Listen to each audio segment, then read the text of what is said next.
Waisal Qarni চোখের পানি ছেড়ে ছেড়ে কান্দে আর বলে, নবীর সাহাবী ওমর, তুমি আর ডাকার সুযোগ পাইলা না। ওমর রে, আমার আল্লাহর সাথে আমার একটা কানেকশন শুরু হয়ে গিয়েছিল। আমার আল্লাহ বলেন উম্মত 1 লক্ষ মাফ করি, আমি বললি না হবে না।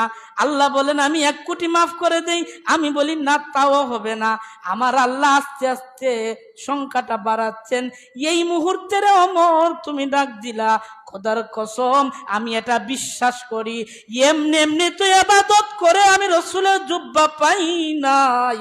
আমার একটা বিশ্বাস ছিল, যতক্ষণ পর্যন্ত কিয়ামত পর্যন্ত আখেরি নবীর উম্মতের গুনাহ না মাফ করাইতে পারতাম, আমি ওয়াইসাল কারনী খোদার কসম এই জায়নামাজের এই সেজদা থেকে মাথা উঠাইতাম না।